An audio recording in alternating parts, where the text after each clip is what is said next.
Assalamualaikum warahmatullahi wabarakatuh. A'udzubillahi minasyaitonir rajim. Bismillahirrahmanirrahim. Alhamdulillahirabbil alamin. Alhamdulillahirabbil alamin. Alhamdulilladzi hadana li hada wa ma kunna linahtadiya laula an hadanallah. Asyhadu an la ilaha illallah wahdahu la syarikalah wa asyhadu anna Muhammadan abduhu wa rasuluh la nabiyya ba'dah. A'udzubillahi minasyaitonir rajim. Bismillahirrahmanirrahim. Ya ayyuhalladzina amanu taqullaha wa kunu ma'as shadiqin. Shadaqallahul azim. Para salikin rahimakumullah, di pagi hari ini semoga kita senantiasa dalam lindungan dan maghfirah Allah Subhanahu wa taala, sehingga apa yang kita lakukan apapun selalu dalam insyaallah rahmatnya. Dan yang kedua, sholawat serta salam semoga tetap terlimpahkan kepada junjungan kita Nabi Agung Nabi Muhammad Rasulullah Sallallahu Alaihi Wasallam. Para salikin rahmatullah, mari kita berwasilah dulu mengirim Fatihah kepada orang-orang yang kita agungkan dan kita hormati, khususnya juga kepada pengarang kitab Adabus Sulik Al-Murid ala diniyah wa kulina sholihah wa ila hadratil Mustafa sallallahu alaihi wasallam wa ashabihi wa sahbihi wa dzurriyyati wa ahlil baiti Allah. Sallallahu Muhammad ya Rasulullah. Wa khususan Allah muassis Nahdlatul Ulama bahasir wa khususan muallif hadal kitab Syekh Abdul bin Ali Al-Haq wa ummahan wa abana wa salamul Fatihah. Bismillahirrahmanirrahim. Alhamdulillahirabbil alamin arrahmanir rahim maliki yaumiddin. Iyyaka na'budu wa iyyaka nasta'in ihdinas siratal mustaqim siratal ladzina an'amta 'alaihim ghairil maghdubi 'alaihim waladdallin. A'udzubillahi minasyaitonir rajim. Bismillahirrahmanirrahim. Wa qala al-musannif fi hadzal kitab wa nafa'anallahu bihi ma bi'ulumihi fid dharain amin ya rabbal alamin. Para salikin rahmatullah, alhamdulillahirabbil alamin. Subhanallah walhamdulillah wa la ilaha illallah wallahu akbar. La haula wala quwata illa billah. Selanjutnya, ketika bicara godaan, maka al-faslun as-sabur wasyukur fit ta'am. Kalau kita sudah tahu tadi jawabnya semua itu syaratnya adalah kita taat ibadah, maka dengan demikian Syekh Habib Abdullah bin Alwi Al-Haddad memberi petunjuk resep kepada kita tentang bagaimana menuju taat, menuju thariq ilallah. Wa qala al-musannif rahimakumullah wa nafa'ana bihi ma bi ulumiha fid dharain amin ya rabbal alamin.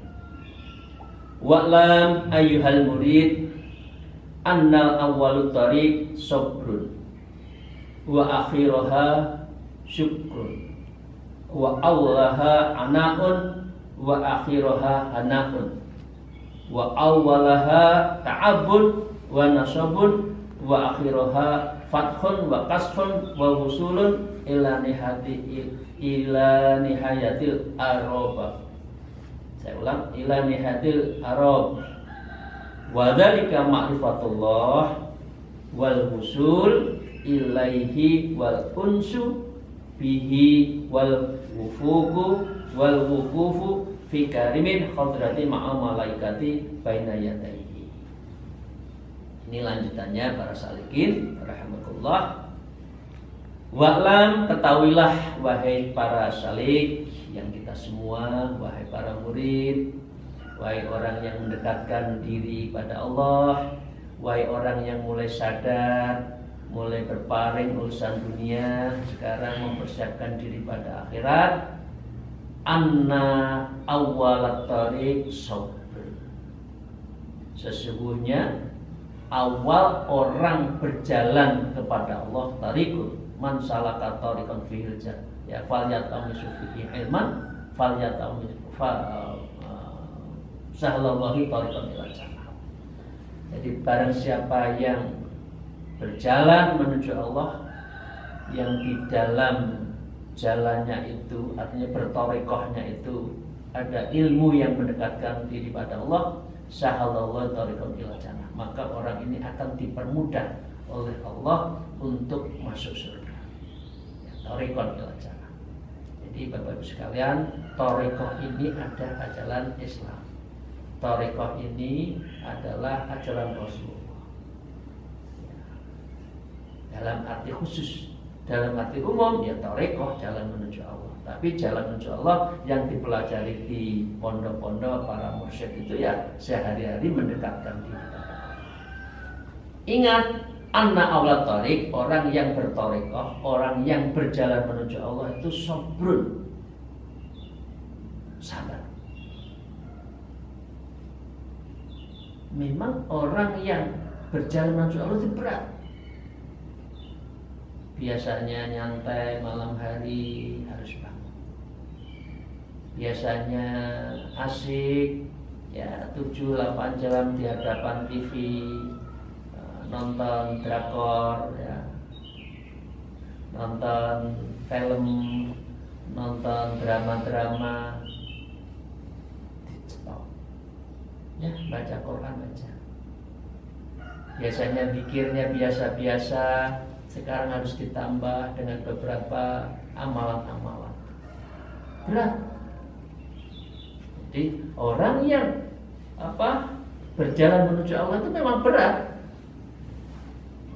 Ini yang disampaikan oleh Imam Abdullah bin Alwi. Jadi orang thariqah, orang yang mendekatkan diri pada Allah itu berat. Ya. Wa akhiroha syukur. Tapi akhirnya nanti itu Anda akan bahagia, syukur, bersyukur, nikmat yang tiada tara. Ya. Jadi di surga itu kenikmatan yang pernah kita lihat di dunia nggak akan ada rasanya dibandingkan nanti di akhir. Apa yang kita rasakan makanan nggak ada seberapanya. Apa yang kita dengar kenikmatan nggak ada seberapanya. Itu syukur. Jadi ini kita diingatkan para salikin, ya, yaitu thariq sabrul. Karena sabar inilah para salikin yang menjadi inti dari orang itu sukses atau tidak. Jadi kalau kita pakai ilmu risk management ya, atau kita ilmu kesuksesan seseorang itu kan dilihat dari indurannya seberapa. Jadi daya tahan seseorang atas godaan itu seberapa.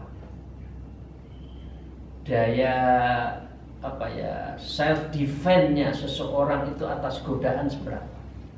Orang itu cenderung kalah dengan lingkungan, dengan godaan atau tidak. Nah, ini ada orang sabar itu godaannya dua. Satu, nafsunya diri sendiri. Nah, yang kedua adalah lingkungannya. Nah, ini dalam posisi seperti orang diuji. Memang uji di dunia itu adalah ujian. Ya. Sukses atau tidak, sabar atau tidak, menuju ujian pada Allah SWT. Itu. Jadi dengan demikian, kalau kita mau menuju Allah, ingat ya, kita semua ya, harus bekal utamanya sabar. Sabar. Karena sabar inilah nanti bisa melihatkan orang pada tingkat. Satu, sabar yang pertama adalah sabar ketika ada ujian. Wa ma min musibati illa min Allah. Jadi ayatnya kita lihat ya, tidak ada satupun musibah itu kecuali dari Allah. Anda sabar. Nah, sabar yang pertama biasanya ada ujian. Ujian yang pertama adalah ujian kekurangan. Kurang. Rezekinya kurang, ya, hartanya kurang, tapi dia tenang aja.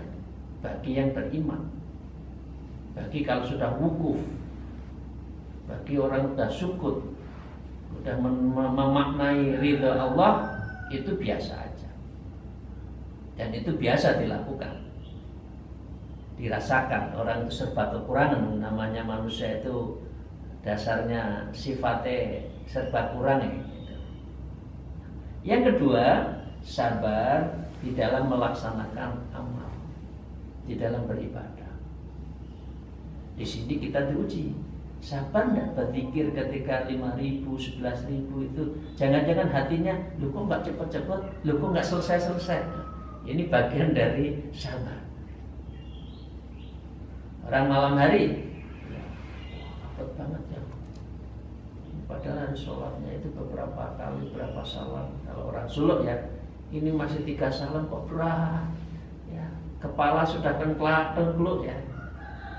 Ada juga murid saya di sini, saya juga bisa lihat itu sambil pikiran, tahu-tahu tidur, tahu kepalanya sudah hampir nyampe lutut, itu juga ada. Tapi itu masih mampu melawan nafsunya. Ya. Tapi nggak apa-apa, it's okay. Daripada orang tidak mau sholat malam, tidak mau berzikir, tidak mendekatkan diri. Artinya dia sudah berani melawan nafsu. Nafsu, kamu jangan ganggu saya. Ini saatnya saya muqarabah, taqarrub kepada Allah.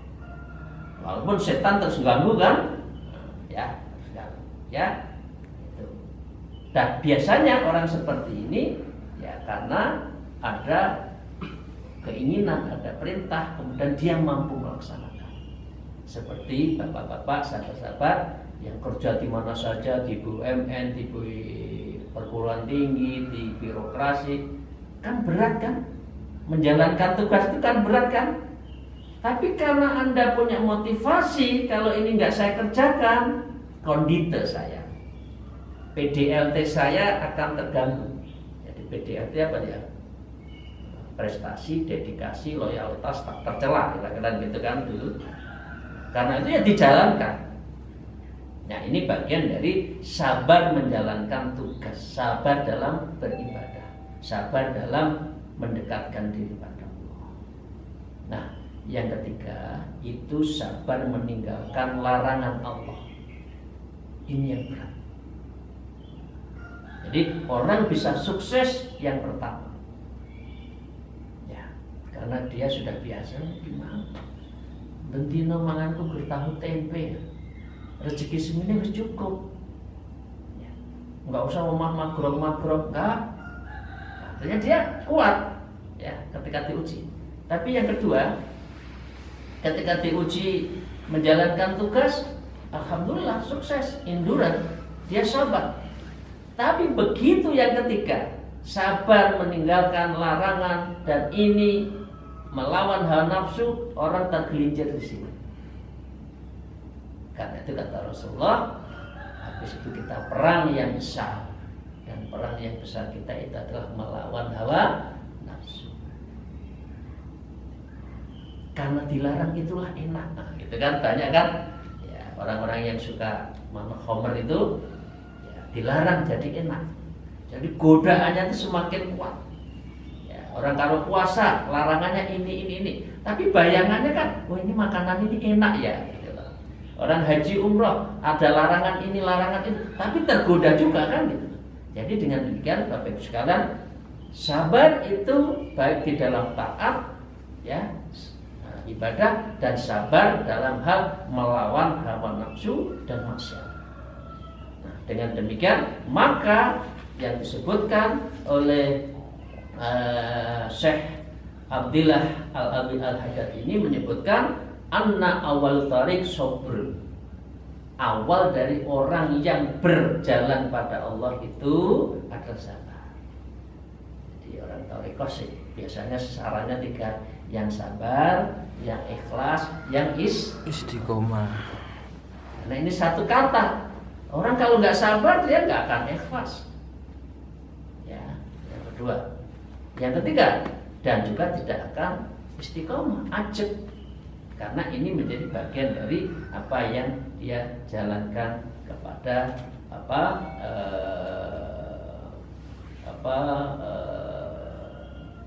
kebiasaan. Jadi kan sebetulnya al istiqomah khairun min alfi karomah. Jadi yang namanya istiqomah itu lebih baik 1000 lebih baik dari karomah. Jadi karomah itu biar Allah lah, urusan kita atau tidak kepada siapa itu urusan Allah, yang penting kita taat. Nah, yang kedua, para salikin rahimahullah, yang ingin saya katakan, sabar itu tentu kita harus melawan lingkungan. Lingkungannya jelek, ya terus kita lawan. Jangan Anda kita semua menjadi larut terhadap lingkungan. Loh, piye tahu lingkunganku ngene loh, dijak ngene, aku nggak kuat. Orang nggak ikut-ikut nanti dikira sombong, ya diajak ke dunia ini, dunia itu. Nah, ini berarti kita itu tidak induran lagi, ya. Padahal yang pada 2, tunduk itu lawannya nafsu, taat itu lawannya nafsu, patuh, ya itu yang tertib, ya lawannya liar. Jadi kalau Anda dan kita semua itu adalah taat, berarti kita itu patuh pada Allah. Tapi kalau kita itu nafsu yang berkembang, maka di situ berarti cara berpikir, bersikap, berperilaku kita akan menjadi liar. Jadi dengan demikian kita diminta untuk bisa melawan lingkungan. Rasulullah sendiri, beliau berjuang sendiri sama istrinya Siti Khadijah, sama sahabatnya Abu Bakar Siddiq. Karena itu mengapa Abu Bakar Siddiq itu yang pertama diajarkan Thariqah Naqsabandiyah itu oleh kepada Abu Bakar Siddiq, karena kemana-mana mengikuti, mendampingi dari Rasulullah. Tapi apa? Setelah 40 usia sampai 63, seluruh jagat raya tanda petik, ya, Mekah, Madinah, dataran Timur Tengah sampai ke Indonesia, bisa Muslim.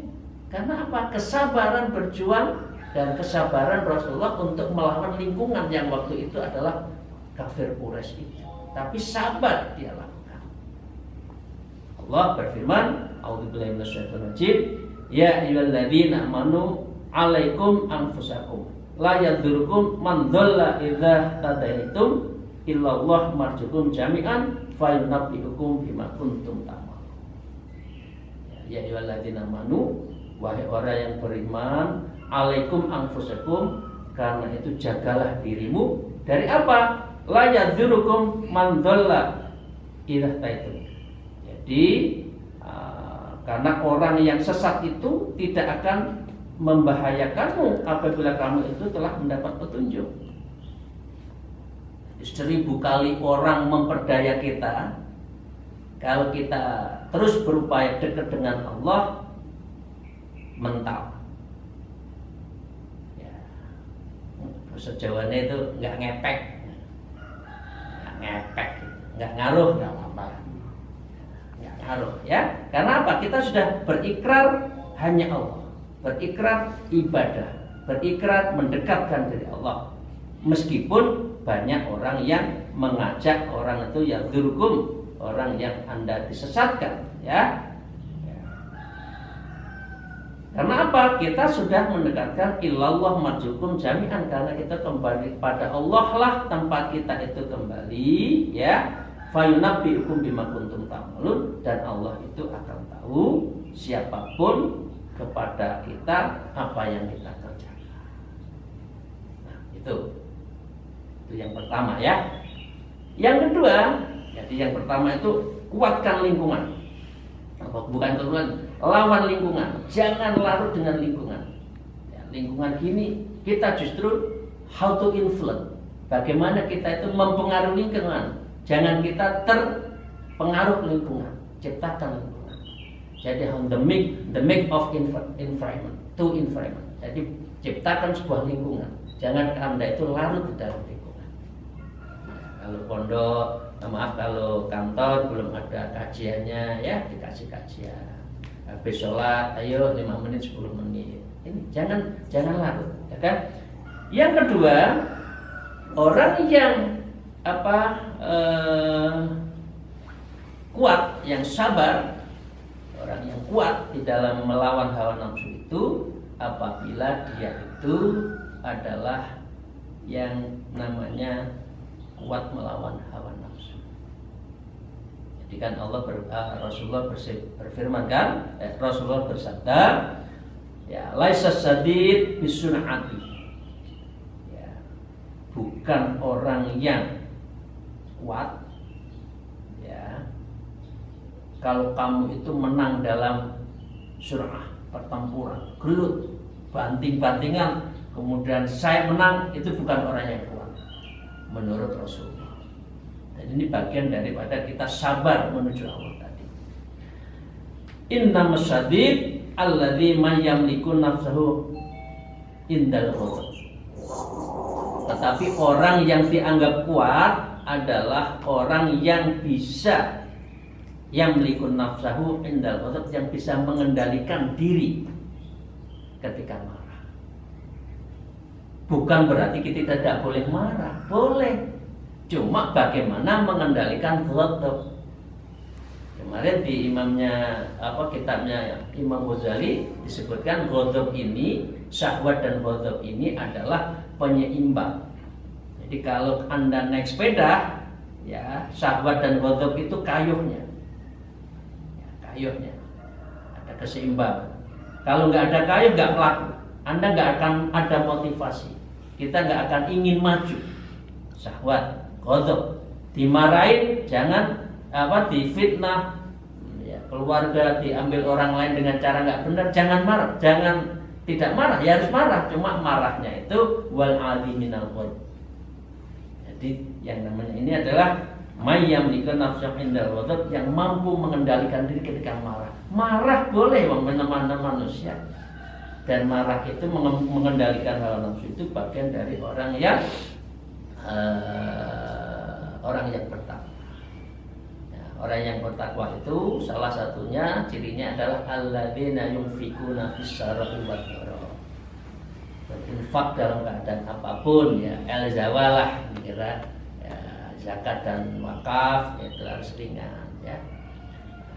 Wal 'adhi minal ghaib. Dan yang kedua adalah orang yang mampu menahan hawa nafsu. Yang ketiga orang yang takwa adalah wa'afina aminas. Orang itu biasa dan mampu membiasakan untuk selalu memaafkan pada orang.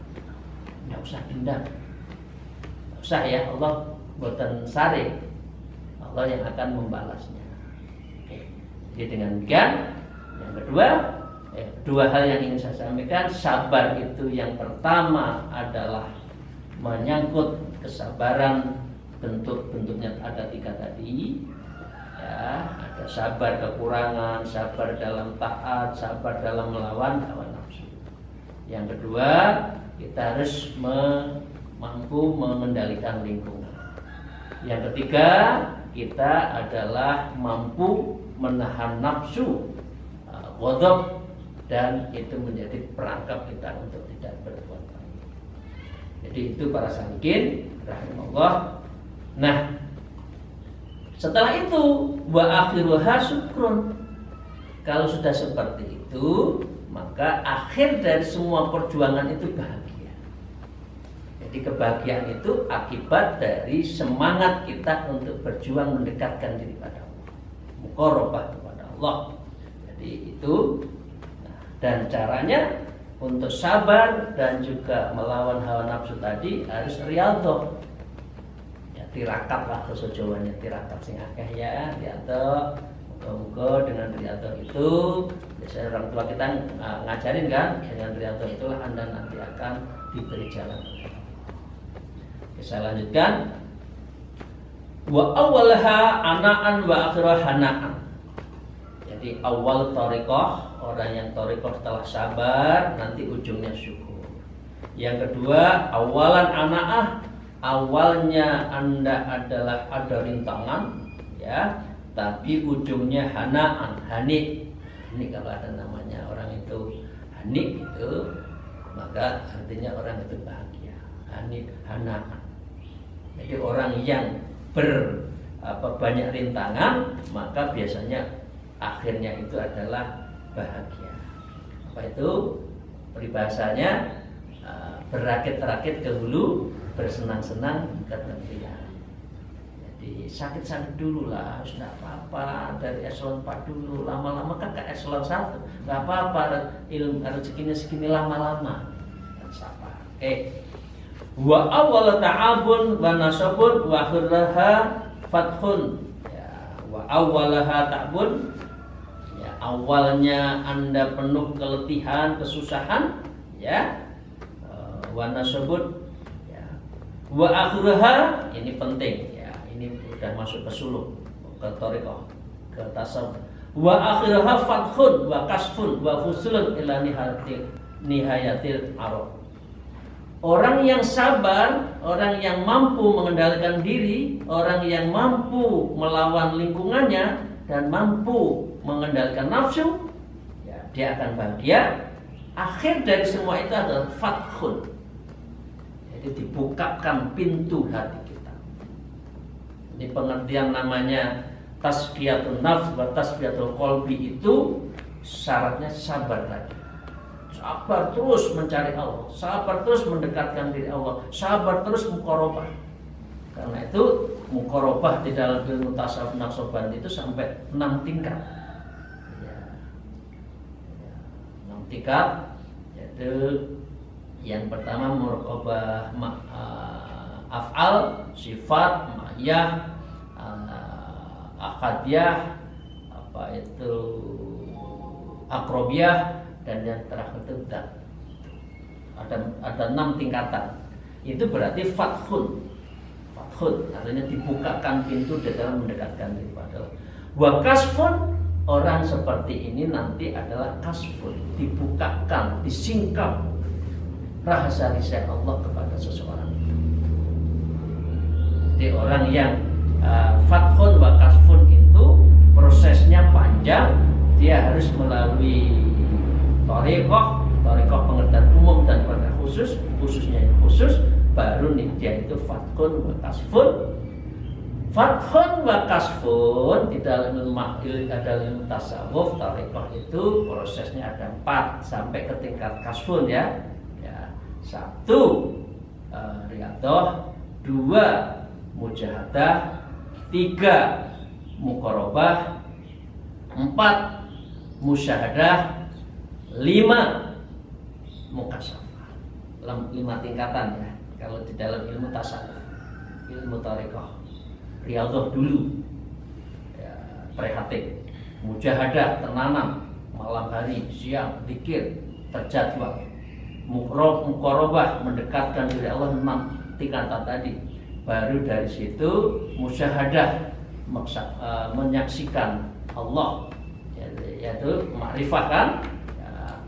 Makrifah, baru mukasyafah. Tapi ini kan tidak kita bahas satu persatu ya, karena ini forumnya kita hanya kerangkanya saja. Nah, yang terakhir baru wa wusulun ila nihayatil arab. Kalau sudah itu Anda akan wusul, sampai berjumpa yarjullah. Orang itu adalah berjumpa pada Allah. Tentu binihayatil arab, orang seperti ini adalah sebagai puncak dari cita-cita. Jadi cita-citanya dekat Allah sudah sampai ini, Karena dia melakukan tadi 6 tingkatan atau bisa 7, ini bisa diulas banyak ini ya. Mulai dari riyadhah, mujahadah, muraqabah, terus itu nanti banyak yang harus kita bahas itu. Nah, ini berarti Anda sudah nihayatil arab dan dia sudah pada nihayah yang sangat nihayah, bahagia yang cita-cita yang sangat membahagiakan. Wadzalika ya, wadzalika orang seperti ma'rifatullah berarti sudah ma'rifat. Man arafan nafsa faqad arafa rabbah. Orang itu bisa mengetahui diri sendiri, maka dia arafa. Pengertian arafa itu kan beda ya. Oh, kamu kenal dengan Pak Ali, kenal. Tahu tahu. Kenal? Belum. Kenal dengan Pak siapa yang di sini, misalkan contohnya siapa ya. Saya nggak usah sebut ya, nanti nggak enak di antara sekian banyak ini. Pak itu kenal, tahu. Taunya di mana? Orang. Kenal? Enggak. Nah, orang yang makrifat itu ada interaksi. Bedanya orang mengenal dengan orang tahu di situ. Kalau makrifat itu mengenal Allah, bukan hanya tahu. Kalau mengenal itu ada bilateral correlation, ada hubungannya itu timbal balik. Berdoa dikabulkan, berdoa dekat, berdoa nangis, merasakan makrifat. Ya, wal wusul ilahi unsu, dan orang seperti ini berarti sudah pada tingkat yang wusul ilahil unsu, dan dia itu adalah tentram ya bersama Allah. Ngapain so? Dia sudah menikmati makna unsu itu, sudah menikmati maknanya tentramnya bersama Allah, tentramnya beribadah itu sudah merasakan. Tahu-tahu nangis, tahu-tahu berdoa, dikir, wukuf, diam, nangis. Itu sudah karena sudah mulai menikmati. Karena itu istilahnya wal unsu, menikmati tentramnya bersama Allah. Kemudian yang kedua wal wukuf, dan dia itu berarti mandek, tenang, ya, terperangah dengan Allah, bisa bersendirian, sudah dalam keadaan mendapatkan karim, kemuliaan, hadrati di hadapan Allah Ta'ala. Orang seperti ini adalah wa ma'a malaikati baina yadayhi, dan orang itu akan hidup dibimbing, dibisikin oleh para malaikat-malaikat Allah. Jadi para salikin rahimahullah, itu yang kita sampaikan. Intinya yang ingin kita, bukan konklusi ya, intinya yang kita ingin garis bawahi, ayo kita sabar menuju Allah. Jangan putus asa. Melangkahlah mendekatkan diri pada Allah. Jangan kita ngene ae lah. Biasanya orang itu kan minimalis, ngene ae, yang penting Islam, yang penting sholat, yang penting zakat. Itu kan minimalis. Padahal akidah, syariat, tasawuf. Padahal syariat, thariqah, hakikat, makrifat hakikat. Itu Islam. Nah, yang banyak orang itu minimalis. Yang penting munggah kelas, yang penting lulus, walaupun IP-nya di bawah 2, begitu mau nyari kerjaan, semua persyaratannya harus di atas 3, IP harus 3, kelabakan. Nah, mumpung belum kelabakan, ayo kita torik ilallah dengan cara sabar dulu, sabar. Karena itu menyingkapkan dari belenggu-belenggu keenaan dunia itu harus sedikit-sedikit. Memang nggak bisa terus, dan pelan-pelan. Nanti Allah akan membukakan fathun wa kasfun tadi, membukakan hati kita. Ya, wa kasfun itu mulai ada rahasia-rahasia ibadah itu kayak apa, enaknya kayak apa. Kalau sudah itu nihayatil arbab, karena itu kita sudah mendapatkan nihayah, kenikmatan atas cita-cita tertinggi. Demikian para salikin Allah, moga-moga kita selalu mendapatkan ridho dari Allah, dan insya Allah moga-moga kita mendapatkan rahmat dari Allah dan membimbing kita sehingga kita nanti menjadi ahlul ibadah dan juga ahli thariqah, dan akhirnya kita insya Allah moga-moga husnul khotimah. Amin amin ya rabbal alamin. Demikian alaikum wallahul muwafiq ila aqwamit thoriq. Wassalamualaikum warahmatullahi wabarakatuh.